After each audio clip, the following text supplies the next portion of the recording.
दा बेफोरबायदि बदनामखौ होद्लाबायनो नाङा नङा होमबा समाजा गाज्रि जायो जि बर' हारिनि नोंथांमोननि गेजेराव आं दिनै मोनसे आलादा रादाब लाना फैदों पलिटिकेलि आपडेट बिपिएफ राजखान्थि हान्जायाव सोर हाबनो मोनो सोर हाबनो मोना बेखौ दिनै रोखा खालामनानै होबाय जे बिपिएफनि सासे गोख्रों दैदेनगिरि इउसनि दैदेनगिरि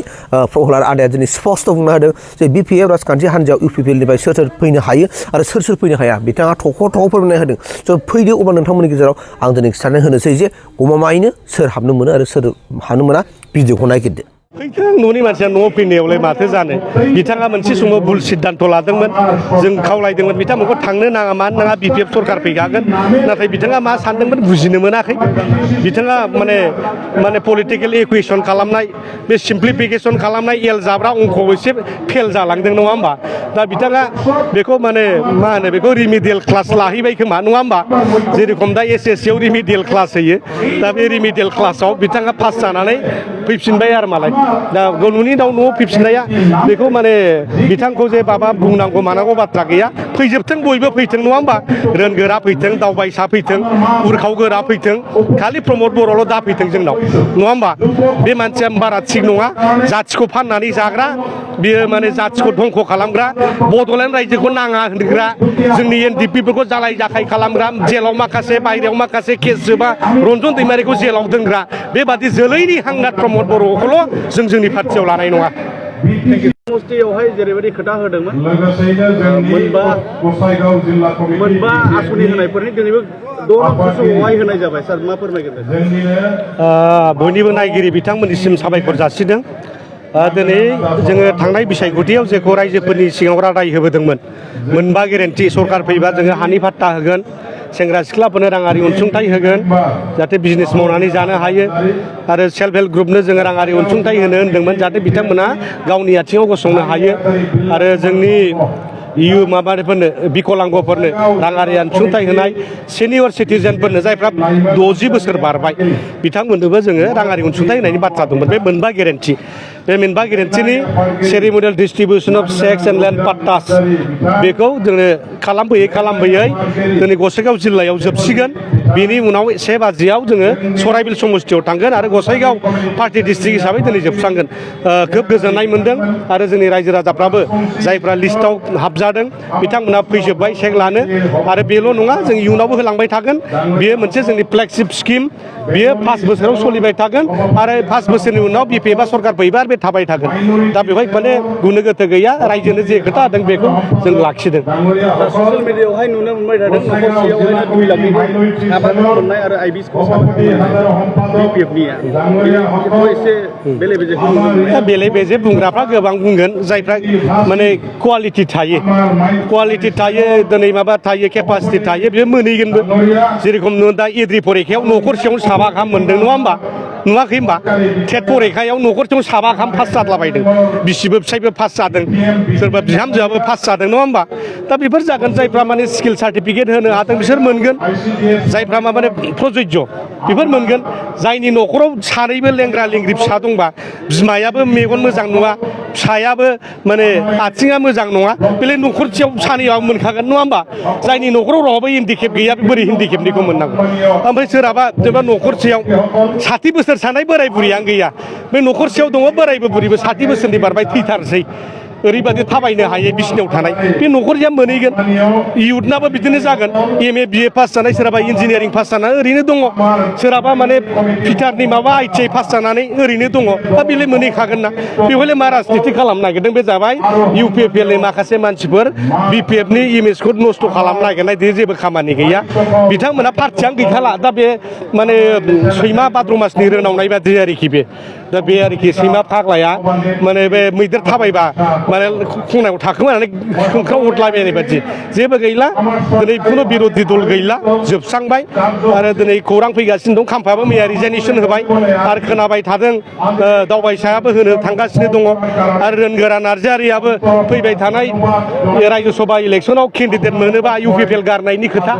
दा बेवहाय माने खुनु माबायानो गैला आरोखि दा बिथांमोना माखासे IT सेलनि मानसिफोर रुंगल बर' थेबास्रोन सोरबा अशक गयारिमोन बायदिसिना होनलाबाय थादों सयज'गनि माखासे सिमा थायो बिथांमोना जोंखौ बुंदों माने मालाबा लायनो गौरां हटेलाव हिनजावफोर लानानै उन्दुयो बाथौ रिजर्टआवबो हिनजाव लाना उन्दुयो बा माने फोरमान होथों दा बेफोरबायदि बदनामखौ होदलाबायनो नाङा नङा होमबा समाजा गाज्रि जायो जोंनि इमेजखौ मानो नस्थ' खालामनो नागिरदों ओंखायनो जों रागा जोंदों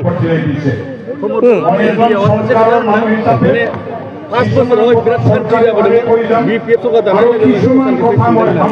बेथ' बे बिथांमोननि खुगानि बिराद माने गोदै बाथ्रा बे बिथांमोननि खुगायावलाय सान्थिल' ओंखारो खिन्थु 5 बोसोराव मानो असान्थि खालामनानै गालांखो सेंग्रा सिख्लाफोरनो मानो साख्रि होनानै गालांदिया 5 लाख साख्रिया बहा थांखो दिनै नोंथांमोना साख्रि एपइन्टमेन्ट होदों दिनै BTD सेक्रेटारि दिनै मानो साख्रि गैयिनि थाखाय मानो दिनै गाबख्रावगासिनो दङ मानो असान्थि खालामना गालांखो दिनै मास्टार साख्रि होबाय टेटनि साख्रियाबो 6 मासनिल' दा 6 मासनि उनाव दाख्लि फेब्रुवारि मासनि 26 तारिखआव जोब्बाय बिथांमोननि साख्रिया 26 तारिखआव जोब्बाय दा बिसोरनि साख्रिया मा जाबावनांगौ मास्टार साख्रिया बिदि 6 मासल' होजायो नामा जोंनि सेंग्रा सिख्लाफ्रा गथ' गथायफ्रा जोंनि फिसाफ्रा 6 मासल' लेखा फरायो नामा दा बेबादि असान्थि सृष्टि खालामनानै गालांदों भुल बुजाबुजि सृष्टि खालामनानै गालांदों हानि फाट्टा होनो होनना बुंलांदोंमोन बिथांमोना नाथाय मा खालामदों बिफानि हाखौ फिसानानै ट्रेन्सफार होना गालांदों मानसिफोरखौ उच्छेदसो खालामनो नागिरदों होखारनोसो नागिरदों दा बेबादि बिराद असान्थि खामानि मावगासिनो दं दाख्लि जेनाखि दावराव बिथांमोना बिराद थुनज्लायदोंमोन आदिबासिजों बर'जों नांलायफिननायनि बिराद थुनज्लायदोंमोन सिगाङाव अर सावलायफिनबा हामगौ होननानै जेसेबां अर सुग्रा बे UPPL नेताफ्रानो खालामदोंमोन खिन्थु जों BPFनि नेता दैदेनगिरिफ्रा जों गासिबो मानसिफोरजों रायलायनानै सावथालफोरजों रायलायनानै आदिबासि नेताफोरजों जों रायलायनानै जोङो दिनै बेखौ दिनै मोनसे सान्थि परिबेस लाबोफिननो हादों दा खिन्थु UPPLआ बेखौ नांजायाखै मोजां मोनाखै दावरावसो जानांगौ बिसोरनि बादिब्ला जायखौ फेरेंगा होनबाय थादों BPF सरकार फैनाय लोगो दावराव जागोन थारमाने होनबा सोर बिनि थार्ड पार्टि बिनि जे दावराव खालामनायनि आन्दोआव सोर दङ बिथांमोनानो दङ बेखौ स्पस्ट खालामदों बिथांमोना दा जोंखौ मानो दाय होबाय थानो नागिरदों दा ओंखायनो खावलायदों आङो बे रुंगुल बर'मोन सोरबा अशक गयारि केबास्रोनमोन जेसेबांनाखि ITLनि सेलफोर दङ जोंखौ बेबादि मोखाङाव हाद्रि सारनो नाङा हांगार फुननो नाङा बाथ्राया मोजां जानाय नङा फैथों न'नि मानसिया न'आव फैनायावलाय माथो जानो बिथाङा मोनसे समाव भुल सिद्धान्त लादोंमोन जों खावलायदोंमोन बिथांमोनखौ थांनो नाङा मानो नाङा BPF सरकार फैखागोन नाथाय बिथाङा मा सानदोंमोन बुजिनो मोनाखै बिथाङा माने पलिटिकेल इकुवेसन खालामनाय बे सिम्प्लिफिकेसन खालामनाय एल जाब्रा अंकआव एसे फेल जालांदों नङा होमबा दा बिथाङा बेखौ माने मा होनो बेखौ रिमिडियेल क्लास लाहैबाय खोमा नङा होमबा जेरेखम दा SSC आव रिमिडियेल क्लास होयो दा बे रिमिडियेल क्लासाव बिथाङा पास जानानै फैफिनबाय आरो मालाय दा न'नि दाउ न'आव फैफिननाया बेखौ माने बिथांखौ जे माबा बुंनांगौ मानांगौ बाथ्रा गैया फैजोबथों बयबो फैथों नङा होमबा रोनगोरा फैथों दावबायसा फैथों उरखाव गोरा फैथों खालि प्रमद बर'ल' दा फैथों जोंनाव नङा होमबा बे मानसिया बारा थिग नङा जाथिखौ फाननानै जाग्रा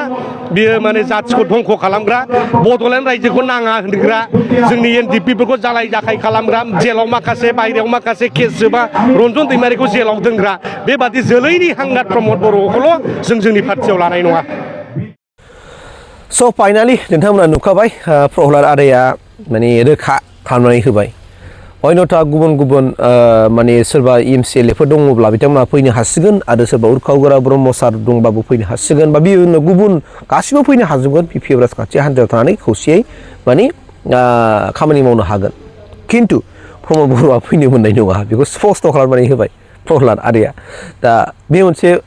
पलिटिकेल डायलग बे नट सिरियास रायजा नोंथांमोन नाथाय पलिटिकेल डायलग हिसाबै बिथांमोना होलायबाय खिन्थु उननि समाव मा जालायो बिथांमोनसो खोथा आरो सोर फैयो सोर थाङो बे उननि खोथा खिन्थु पलिटिकेलाव राजखान्थियाव सोलाय सोल'आ 100% जाखायोखा आरो बेखौ नों खुनु रावबो होबथानो हाया मिथिबायना मानोना राजखान्थियाव सोलायखागोन सोरबाया सोलायखागोन सोरबा सरकार गोदान जायोबा बे सरकारजों बयबो थाखागोन आरो सरकार गैयिजों बोरै थानो आरो सरकार गैयिजों थानानै मा मोननो माबा मोनसे एसेबाबो सुजुग सुबिदाखौ मानसिफ्रा लुबैयो ना थाइसेबाबो थाइनैबाबो गथिखे बिथांमोनहा जाय सरकार जाबाय दा बे सरकारजों बयबो लोब लोब फैखागोन MLA इलेक्सननि खाथि सम नायदो नों बेसेबां रायजो राजाफोरनि बारनाय UPPनि सावथुनफोर बानायनायनो दा बेनिखायनो आरो MLA इलेक्सनाव जुदि गमामायैनो जुदि UPPला जुदि मोनसेबो MLA सिट देरहामाराबाथ' फैबाय थानाय BTC इलेक्सनाव टटेलि जिर' जानो थांगोन एकदमबारे बाथ्राखा डेन्जार पलिटिकेला ओरैबायदि बुस्थु आरो नों बेखौ खेबसेनो गोख्रों खालामफिननांगौ गोरलै नङा आरो पलिटिकेलखौहाय चेन्ज खालामदों होननानै बुङोबा बैसोर क'क्राझार गांसो गोनांफ्रासो चेन्ज खालामबोदों मिथिबाय थेंक इउ